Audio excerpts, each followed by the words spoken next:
Birinci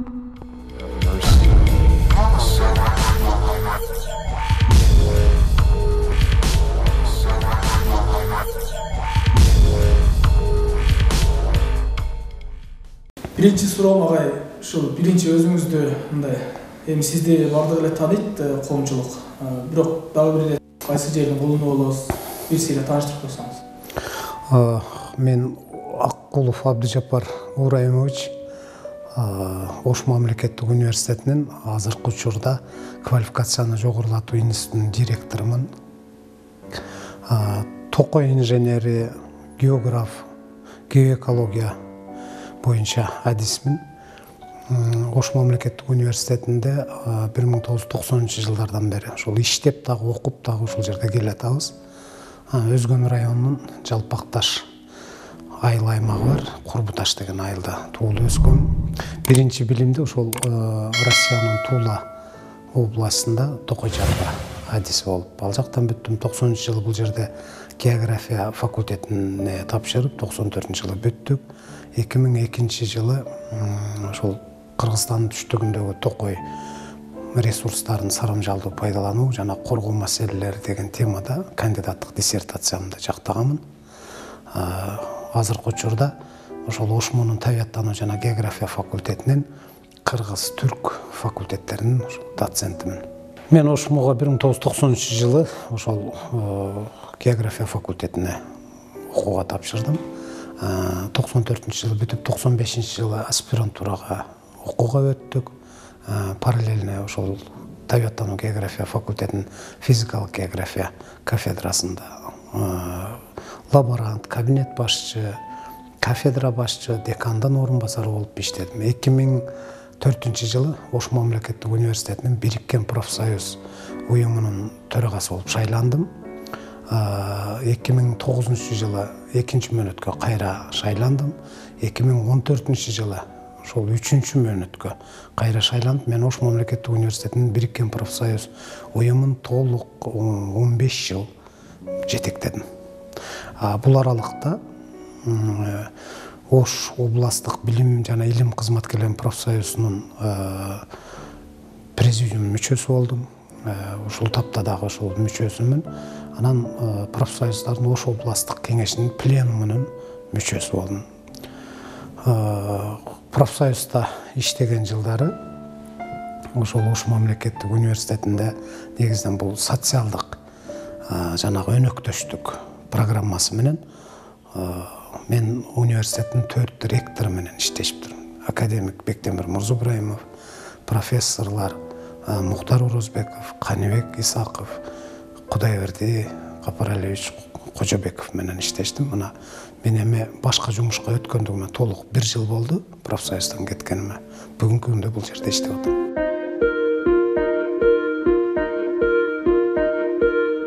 Профсоюз уюму мына дүйнөнүн алдыңкы өнүккөн мамлекеттеринде дагы бар. Алар профсоюз уюмдары чыныгы эркин коомдук уюм катары өзүнүн ордун ээлеп турат да. Профсоюздун мыкты лидерлери ушул тарыхта мамлекет башчылыкка келген учурларда болгон. Мындайча айтканда президент болуп дегенде мына Польшанын профсоюздары өзгөчө ушул Европа өлкөлөрүнүн профсоюздарынын ишмердиги мамлекеттин саясатына күчтүү таасир этет. Ал деген ошол элдин социалдык бир турмушуна, мындай элдин бир мындай жыргалчылыгына багытталган социалдык саясат деп айтышыбыз керек да. Мурда бизге белгилүү болгондо ошол 70 жыл СССР деген державада да профсоюздардын орду болду. Андан кийин мына эгемендүүлүк алган жылдарда дагы бардык эле өлкөлөрдө, ошол постсоветтик өлкөлөрдө профсоюздар бүгүнкү күнгө чейин бар. Биздин Кыргыз Республикасынын ошол конституциясында дагы ошол жарандардын профсоюзга биригип укугу мындай көрсөтүлгөн. Кыргыз Республикасынын профсоюздар жөнүндө мыйзамы бар. Нормативдик тийиштүү актылар бар. Жамааттык келишимдер же болбосо ошол генералдык макулдашууга чейин. Бул эмне деген? Кыргыз Республикасынын ошол профсоюздар бирдиктүү коомдук уюм. Бардык профсоюздардын башын бириктирген Кыргызстан профсоюздар федерациясы бар. Анын алдында мына тармактык профсоюздар деп коебуз. Мисалы үчүн билим берүү тармагы өзүнчө, маданият башка, мамлекеттик мекемелердин профсоюздары, ал эми бизде баягы Бишкекте борбордук органдарыбыз бар. Андан төмөнкү органдар аймактардагы же болбосо областтагы профсоюздар кеңештери, алардын алдында дагы ошол областтык тармактык комитеттер, анан төмөндөп биз баягы баштапкы звенолор же болбосо баштапкы профсоюздук уюмдар, ар кайсыл мекеме ишканалардын, уюмдардын же болбосо керек болсо жеке тараптардын дагы, мындай жеке сектордо дагы мекеме ишканалар ошол мыйзамга ылайык профсоюз уюмдарын түзгөнгө укугу бар жерлердин бардыгында профсоюз уюмдары бар. Эми бүгүнкү күндө мына профсоюзду мен өзүмүн тажрыйбаман ала турган болсом, ар бир баштапкы уюм ошол өзүнүн негизги өнөктөшү бул жумуш берүүчү же болбосо ошол ишкананын жетекчиси менен Кыргыз Республикасынын ошол жамааттык келишимдер жөнүндөгү мыйзамына ылайык эки тараптуу, үч тараптуу келишимдер түзөт да. Ал жерде эң биринчиден ошол кызматкерлердин социалдык, укуктук кызыкчылыктарын профсоюз коргойт биринчи тараптан. Экинчи тараптан жумуш берүүчүнүн жанагы мыйзамда көрсөтүлгөн кепилдиктерди сактоо боюнча милдеттери, укуктары көрсөтүлгөн. Мыйзамдык жана документ катары бул жамааттык келишимдер 3 жыл, кээде 5 жылга чейин узартылган негизги документ. Ошонун рамкасында эң биринчиден ошол кызматкерлердин социалдык турмушун жакшыртууга багытталган иш-чаралар камтылган да. Кээде биз профсоюз десе путевка берген орган деп, анан материалдык жардам алчу орган деп түшүнөбүз. Ал туура эле. Ал деген мен чыныгы иштеген профсоюздардын бир 3/1 эле бөлүгүн камтыган багыттар деп айтсам болот. Чыныгы профсоюздун негизги багыттары булар ошол жумуш берүүчү менен мыйзамда көрсөтүлгөн ошол кызматкердин укугун коргоо болуп саналыш керек да. Бизде кийинки кезде ал жеке сектордо эмес, керек болсо ошол мамлекеттик деле мекеме ишканаларда кызматкерлердин укуктары бузулган учурлар аябай эле көп болуп кеткен. Коомубуз өзү ошондой экономикалык, социалдык жактан жакшы эмес абалда жашап атканда, биринчи кезекте эмне? Ошол эмгек акынын аздыгы, жарандарыбыздын турак жайынын жоктугу, жетишсиздиги, же болбосо мына жеке үй курам десе деле шаарда жашайбы, айылда жашайбы, жер тилкелеринин мына турак жай куруу үчүн таңкыстыгы, анан кээде ошол баягы айрым жетекчилер тарабынан тикелей эле кызматкерди басмырлоого багытталган учурлар кездешпей койбойт да. Эң негизгиси биз профсоюзда ошол көбүрөөк жаштарды катарыбызга тартууга, жаш кызматкерлердин ошол укугун коргоого, алардын ичинде мына билим алып жаткан студенттерибиздин дагы укугун коргоого мындай бир топ аракеттерди жумшадык десем жаңылышпайм. Себеби дегенде мен 2010 жылдан баштап ушу мамлекеттик университетинде коррупциянын алдын алуу боюнча коомдук комиссияны жетектедим. Ал жерде сөзсүз коррупция ал бир эле кызматкердин же студенттин укугун эмес, жалпы коомдук укукту бузууга багытталган мындай иш аракет экендигин мына биз өзгөчө баса белгилеп, негизги өнөктөшүбүз ошол университетибиздин жетекчилиги менен коррупцияны демонтаждоо боюнча профсоюздук бир топ мындай ырычактарды пайдалана алдык десем жаңылышпайм.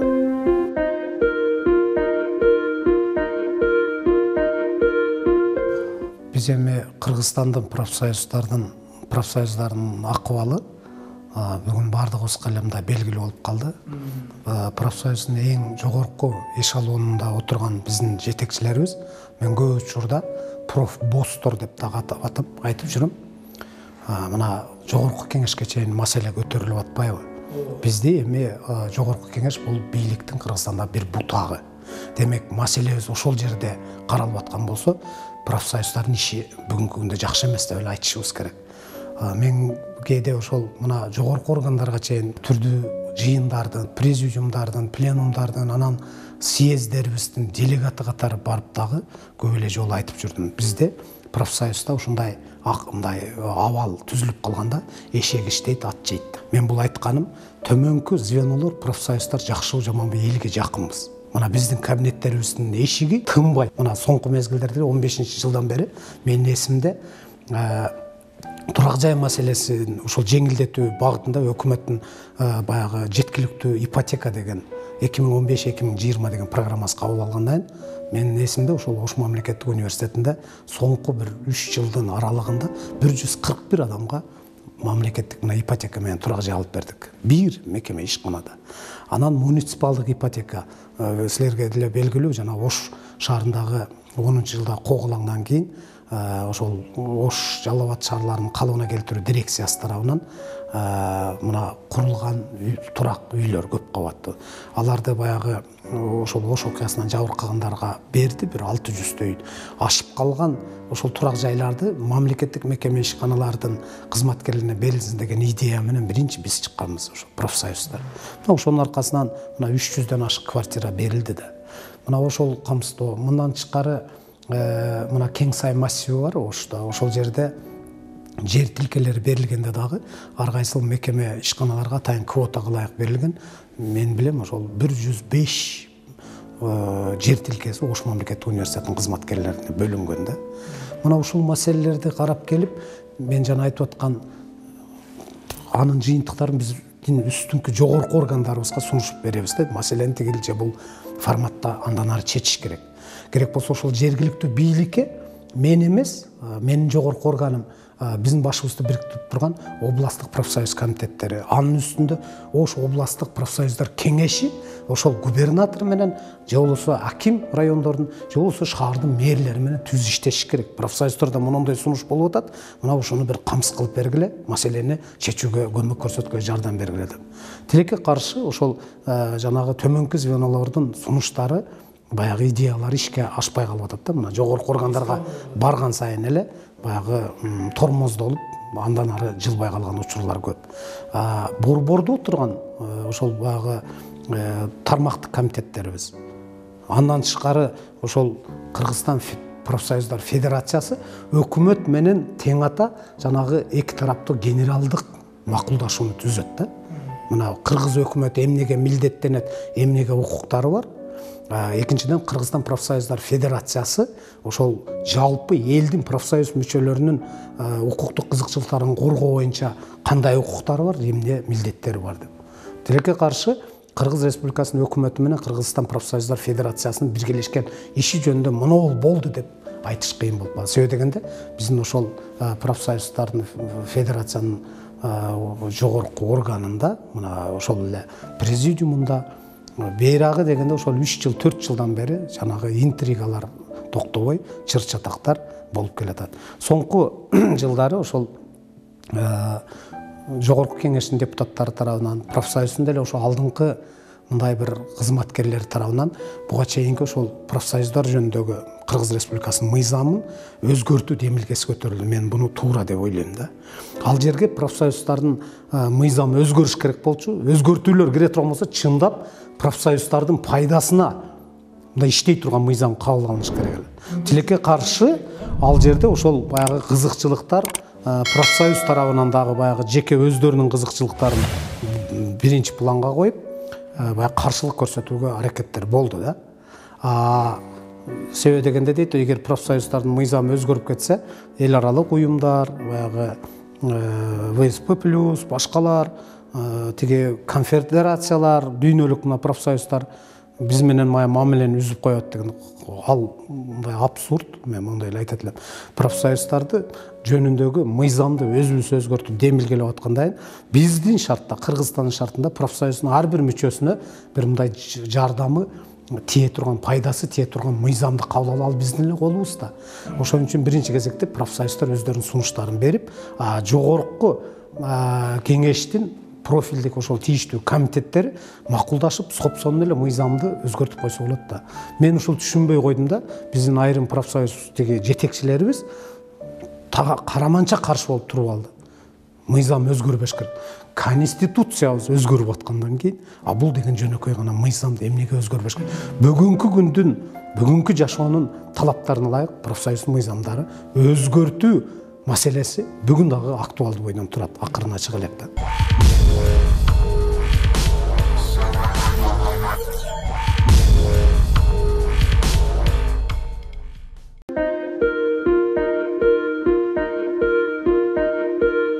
Эгемендүүлүк алгандан бери дээрлик 30 жылдын ичинде Кыргызстанда бийлик деле жыргап кеткен жок, элди деле жыргаткан жок. Аны көрүп атабыз.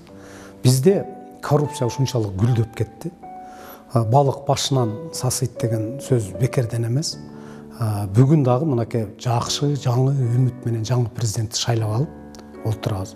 Убадалар тоодой бериле берет. Буга чейин деле берип келишкен. Конституцияга эмес, Куранга колду койсо деле таза эмес адамды оңдош кыйын экен да. Жогорку бийликтерде коррупция системасы орнуп алган жерде бир жакшы нерсе болот деш болбой калды да. Ошон үчүн эл дайым үмүт менен жашап, мына 3 жолку бийликти көңтөрүп таштаган кыргыз элинин үмүтү дагы эле турат. Ошон үчүн мындан кийинки кадамдарыбыз бир оң жакка болсо экен деп тилеп атпайбызбы? Бул бекерден эмес. Ал бүтүндөй коомчулуктун, элдин, анын ичинде сөзсүз түрдө ошо профсоюз ишмерлеринин, профсоюздун мүчөлөрүнүн мүдөөсү болуп турат десем мен жаңылышпайм.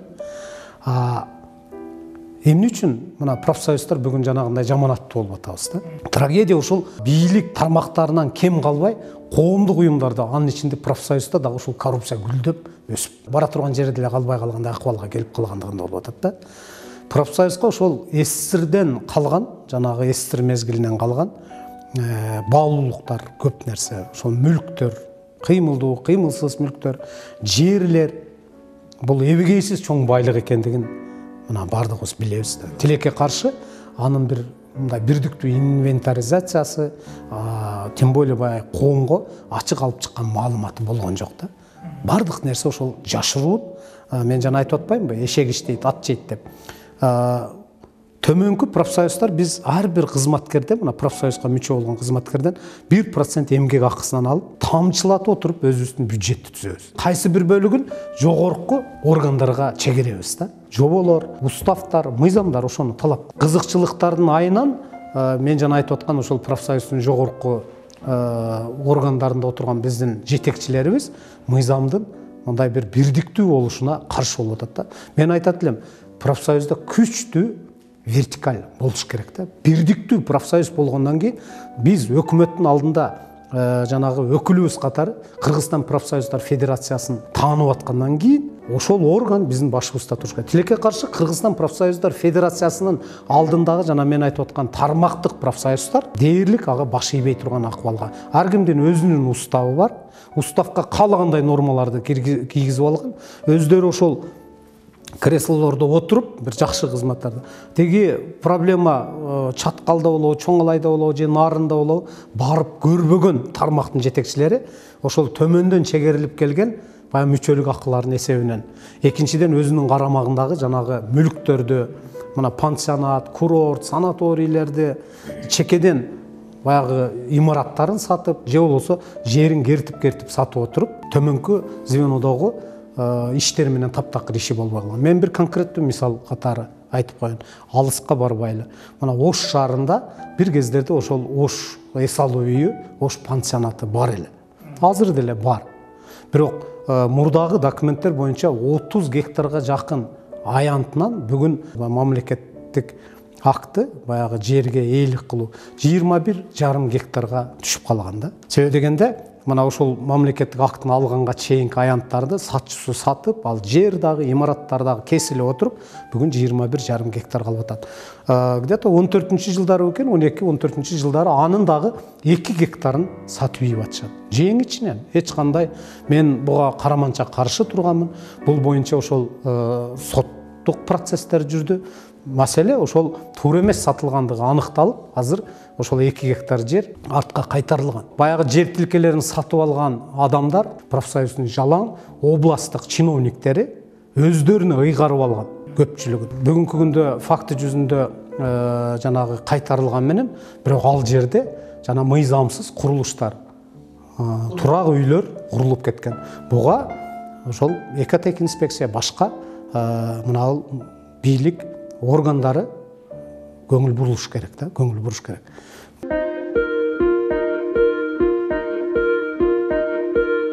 Кыргызстандын экономикасын артка тартып аткан бул көмүскө экономика экендигин мен айтышым керек. Профсоюздарда бул маселе жабык. Көп жерде айтсаң жакпайсың, ачыкка чыгаргысы келбейт. Мамлекеттик мекеме ишканаларда сиздин канча профсоюз мүчөңүз бар экендиги дайын. алар канча мүчөлүк акы төлөйт, дайын. Анан сиздин жанагы ошол профсоюздун финансылык документтерин алайык, 1 жылдык сметага бөлүп, канча каражат кайсыл багытта жумшалары дагы анык да. Аны биз коллегиалдуу ошол президиум чоң жыйындарда талкуулап бекитип беребиз. Аны элдин бардыгы мына 5 манжасындай билет. Профсоюзга канча акча түшөт, канча.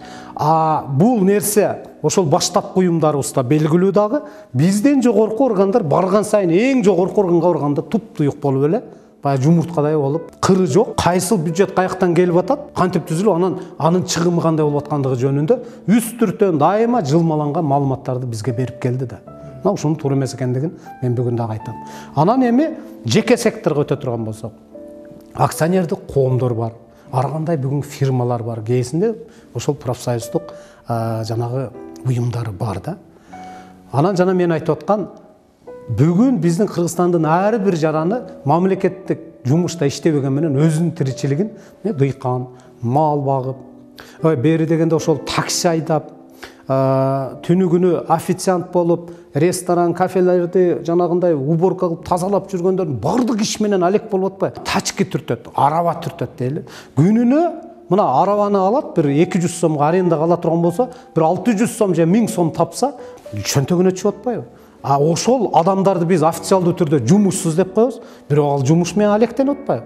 Мына мен көзүм менен көргөн тоо кен өнөр жайында канчалаган көмүр казган компаниялар бар, канчалаган баалуу таштарды мен жана жалпакташ айылынан болуп, ошол жерде биздин мына бүгүн известняк ракушечник чыгып атат. Ал бир эле Кыргызстанда эмес, коңушу Казакстан, Өзбекстанга чейин, Россияга чейин барып, бул таш кенин иштетип атат да. Жергиликтүү фирмаларда жүздөгөн керек болсо миңдеген адамдар. Бери ага айдоочу, жүктөөчү, анан жанагы таш цехтерде иштеп атат. Бизде көмүскө экономика баягы кара бухгалтерия. Сиз иштеген болсоңуз, сизге мына 25 миңге договор түзөт, мына ушуну аласың, 25 миңде бир тыйынын коротпой берет. Бирок ал кызматкер үчүн мамлекетке отчисление жок болуп атпайбы? Ал кишинин эмгектик укуктары корголбой атпайбы? Ал кишинин ушул социалдык укуктары корголбой атпайбы? Мен ушуну айтам, мына көмүскө экономика. Эгерде 25 миңди колунан ага алыш үчүн жанагы начислениеде өкмөттүк отчислениелерди түзсө, жок дегенде бир 35 миңге чейин начисление кылыш керек эле да. Бардыгы эгер көмүскө экономиканы ачыктап, ошол баягы кызматкерди социалдык жактан бир камкордук алып, колдоого алып, коргоого алып, ошол жанагы төлөмдөрүн чегерип турса, мамлекетке биринчиден бюджет дагы көтөрүлмөк, экинчиден ошол жарандын социалдык укуктары корголмок. Жанагындай уурдалып аткан мамлекеттик мүлктөр, коррупциялык башка аракеттер боюнча дагы профсоюз түз айтканга мүмкүнчүлүгү өтө чоң деп айткым келет да. Ал деген мамлекетке ошо кол кабыш кылыш керек. Биздин мамлекетте биринчиден туруктуулукту камсыз кылыш үчүн, социалдык жактан бир өнүгүүнү камсыз кылыш үчүн, ошол социалдык бир жарылуулар, анан кийин баягы көчө митингдерине, ызы чууга, теңсиздик, адилетсиздикти аны башкарган профсоюздарды кайсыл жерде ошол митингке чыкканын көрдүңүз? Бүгүн митингке профсоюздар Бишкекте чыгып атат. Кээ бир чиновниктердин профсоюздун кызыкчылыгын коргоо максатында, өзүнүн курсагын тойгозуу максатында гана митингтерди уюштуруп атат. Жалпы мындай бир проблемалар боюнча профсоюздардын масштабтуу митингин уюштурууга тескерисинче профсоюздун лидерлери өздөрү тоскоолдук жаратат.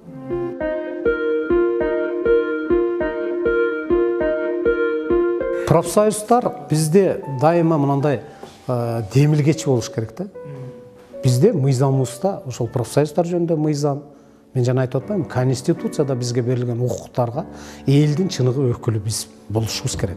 Кызматкерлердин коргоочусу. Эгерде биз мыйзам чыгаруу демилгесине ээ эмеспиз, бирок демилгени айтып сунуштоо ошол жергиликтүү бийликтин ар кайсы деңгээлинде, айыл өкмөтүнөн баштап ошол шаар, район, мына областтардын деңгээлинде профсоюздар тигил бул социалдык маселелер боюнча сунуш киргизгенге толук мүмкүнчүлүктөрү бар. Тилекке каршы биздин ошол жердеги жетекчилерибиздин компетенсиздиги эле.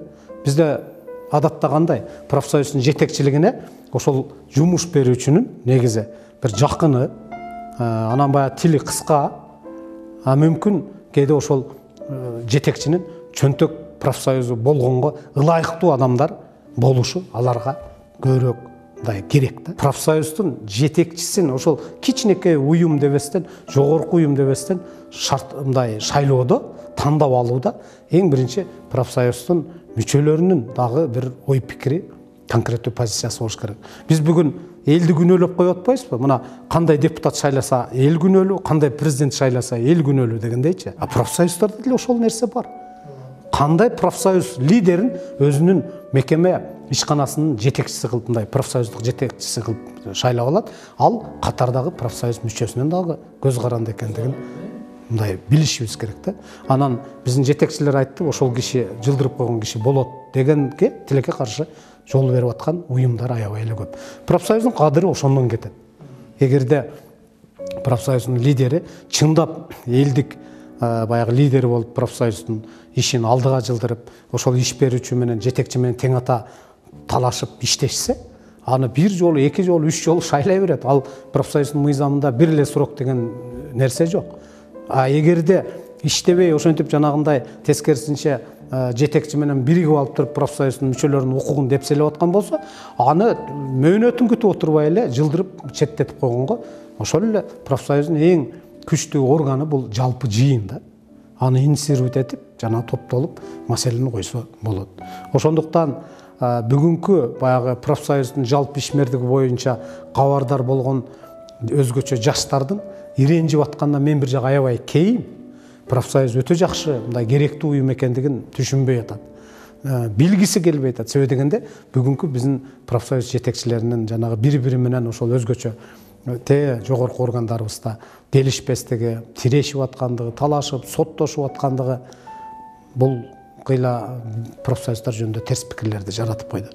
Тескерисинче ошол жана жаштардын катарынан мыкты лидерлерди тандап алып, аны коомдук ишмер катарда, мыкты жетекчи катарда тарбиялап өстүрө турган өзүнчө мектеп десек болот. Илгери профсоюз коммунизмдин мектеби дегенде эле бүгүн ошол демократиялык бир мектеп катары профсоюз өзүнүн ордун табыш керек деп ойлойм да.